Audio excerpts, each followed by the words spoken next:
Assalamualaikum warahmatullahi wabarakatuh. Sampurasun. Kumaha damang sadaya warga kelas 8? Mugia dina danget ieu urang sadaya dipaparin kasehatan tur karaharjaan ku Gusti Anu Maha Kawasa. Dina danget ieu pangajaran anu sejadi pedar nyaeta ngeunaan guguritan. Hideep apal guguritan? Sigana di antara hidup loba anu geus teu apal kana guguritan. Padahal guguritan teh ngandung ajen moral atawa atikan nu kacida pentingna pikeun lanyepaneun dina ngalakonan hirup.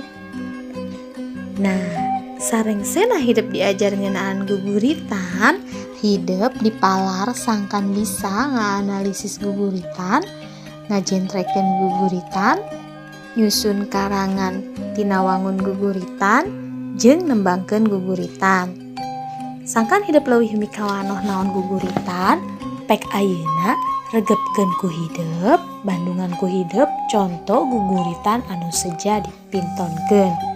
Wilujeng nyakseni. Urang Sunda mikanya mika cinta, dedeh geget ka Persib, dipuji dipuja Persib nu sarerea, Persib nu kuring nu abdi nu urang Sunda, nu uwing nu silaing,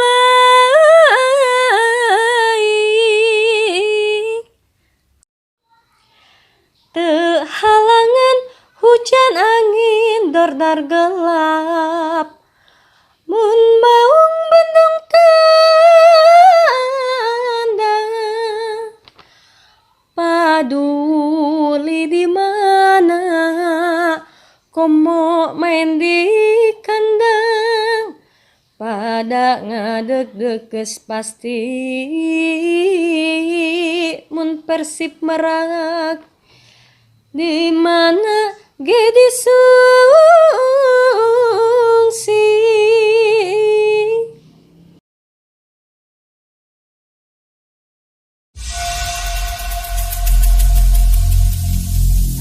Every single day I'm gonna make something great. That's my way. Every single day I'm gonna make. Sabada hidup tadi ngabandungan atawa nengetan contoh guguritan. Geus kasawang naon guguritan? Nah, sangkan leuwih paham pek ayeuna regepkeun ku hideep, bandungan ku hideep, sakseni ku hideep, pedaran ngeunaan guguritan. Guguritan asalna tina kecap gurit, anu tina basa Sangsekerta nyaeta grat, anu hartina nyusun karangan.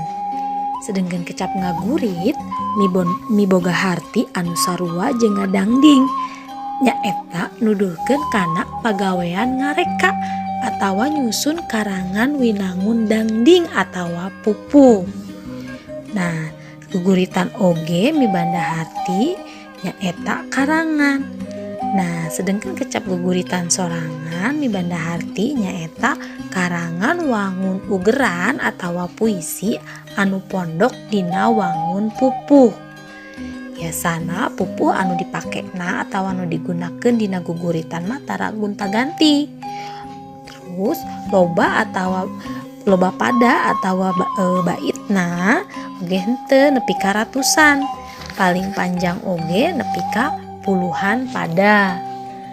Terus ukuranana ku sabab teu panjang teh biasana eusina mangrupa nasehat tur ngagambarkeun rasa lirik anu nulisna. Beda deui jeung wawacan. Asupna katatar Sunda mareng jeung asupna pupuh ti sastra Jawa. Kituna tina guguritan mah aya pangaruh tina sastra Jawa. Dipidangkeunana biasana dihariringkeun atawa ditembangkeun ngagunakeun lagu anu matok tina pupuh teh. Eusina oge biasana saluyu jeung watek pupuhna. Saupama ditilik tina eusina, guguritan biasana dipasing-pasing jadi sababaraha hiji. Muka hiji nyaeta guguritan anu eusina piwulang atawa ajaran. Contohna ulang krama, ulang murid, ulang guru jeung sajebana. Terus aya oge geguritan anu ngebrehkeun kaendahan alam. Contohna misalkeun dangdang gula di Laut Kidul. Muka tilu nyaeta guguritan anu ngebrehkeun kaayaan sasama manusia. Contohna Bang Bara sareng Kembang karangan Sadian. Muka opat nyaeta guguritan anu ngebrehkeun pacabakan atawa pagawean hiji jalma. Contohna misalkeun pamayang atawa patani. Muka lima guguritan anu ngebrehkeun kajadian alam mangrupa musibah. Contohna kiamat teutik. Muka genep nyaeta guguritan anu ngebrehkeun kasedih. Contohna misalkeun dipangperangan atawa leungiteun bapa. Pamungkas nyaeta guguritan anu eusina ngebrehkeun artikan ajaran agama. Contohna misalkeun dangdang gula pangolah rasa. Nah, kusabab guguritan diwangun ku pupuh, tangtu tunggal pupuh mibanda guru lagu jeung guru wilangan atawa jeung watek anu henteu sarupa. Nah, naon anu dimaksud guru lagu jeung guru wilangan? Anu dimaksud guru lagu nyaeta sora atawa vokal dina engang panungtung unggal pada lisan. Sedengkeun guru wilangan nyaeta jumlah engang dina unggal pada lisan atawa jumlah suku kata dina unggal pada lisan. Nah, biasana jumlah pada atawa baitna dina unggal pupuh oge beda-beda. Nah, anapun pupuh anu aya atawa sok digunakeun dina kasusastraan Sunda nyaeta aya 17. Pek tengetan ku hideuk ngaran pupuh katut patokanana di handap ieu. Kahiji nyaeta aya kinanti. Watek pupuh kinanti biasana nyaritakeun kaprihatinan jeung harepan. Guru wilanganana matok teu bisa dirobah-robah deui nyaeta 8U, 8I, 8A, 8I, 8A jeung 8I. Muka 2 aya asmarandana, muka 3 aya sinom, muka 4 aya dangdang gula, muka 5 aya balakbak, muka 6 aya mas kumambang, muka 7 aya ladrang, muka 8 aya pucung, muka 8 aya lambang, muka 10 aya pupuh mijil, muka 11 aya pupuh durma, muka 12 aya pupuh pangkur, muka 13 aya pupuh gambuh, muka 14 aya pupuh gurisa, muka 15 aya pupuh wirangrong, muka 16 aya magatru, muka 17 aya pupuh juru demung. Nah, pupuh anu pangmindengna dipake dina guguritan biasana disebut pupuh sekar ageng. Nyata diantarana aya kinanti, sinom, asmarandana jeung dangdang gula anu disingget jadi KSAD. Sesana anu 13, pupuh anu 13 disebut pupuh sekar alit. Nah, ayeuna hideung urang diajar cara nangtukeun atawa ti mana cara nangtukeun guru lagu jeung guru wilangan dina hiji pupuh. Pek ayeuna tengetan ku hideuk guguritan anu ngagunakeun pupuh durma di handap. Saupama ditengetan tina tabel di luhur, pupuh durma watekna nyaeta ambek gelut perang. Nah, sedangkan patokan guru lagu jeung guru wilanganana nyaeta 12A, 7I, 6A, 7A, 8I, 5A jeung 7I. Ayeuna orang tengetan guguritan Persib di handap ieu. Nah, nya patokan pupuhna saperti patokan pupuh anu di luhur. Kekecapan dina pada lisan kahiji nyaeta urang Sunda mika nyaah mika cinta. Saupama diitung guru wilanganana nyaeta urang Sunda mika nyaah mika cinta.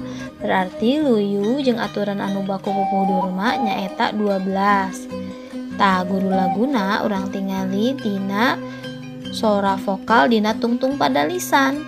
Dina kecapan urang Sunda mika nyaah mika cinta, sora vokalna nyaeta dina tungtung pada lisan eta nyaeta A. Berarti luyu jeung aturan anu aya dina pupuh durma. Dina pada lisan kadua aya kekecapan dedeh geget ka persib. Saupama dihitung nyaeta aya dedeh geget ka persib. Jumlahna saluyu jeung patokan pupuhna nyaeta 7. Terus kudu laguna nyaeta I aya dina sib, dina suku kata atawa dina engang ib. Nu katilu nyaeta dipuji dipuja. Saupama dihitung dipuji dipuja. Luyu jeung aturan anu aya dina pupuh durma nyaeta 6. Sedengkeun guru laguna saupama ditengetan luyu jeung aturanana nyaeta A. Dina pada lisan anu kaopat aya kekecapan persib nu sarerea. Persib nu sarerea. Nah, jumlahna aya 7. Guru laguna nyaeta A. Terus dina pada lisan anu salajengna nyaeta aya kekecapan persib nu kuring nu abdi. Luyu jeung aturan pupuh durma nyaeta 8I. Terus dina pada lisan salajengna nyaeta aya nu urang Sunda. Nah, numutkeun patokanana nyaeta 5A. Saupama ditengetan sarua nyaeta aya nu urang Sunda. Terus guru laguna oge tetep sarua jeung patokan pupuhna nyaeta A. Dina pada lisan pamungkas atawa panungtung aya dina patokan dituliskeun aya 7I. Saupama ditengetan nu uwing nu si laing. Nah, saupama dihitung sarua 7. Nah, berarti pupuh atau guguritan anu judulna persib nu kuring ye luyu jeung aturan pupuh durma. Nah, pada salajengna atawa pada anu kadua anu katiluna pasti ngagunakeun patokan pupuh durma. Nah, mugia kupadaran tadi tujuan diajar ngeunaan guguritan bisa kacumpunan. Ida bisa nyangkem, tur bisa nganalisis guguritan, oge bisa nyusun guguritan, tur pamungkas nyata bisa nembangkeun guguritan. Nah, rupina padaran ngeunaan guguritan dicekapkeun dugi ka dieu. Hatur nuhun kana perhatosanana.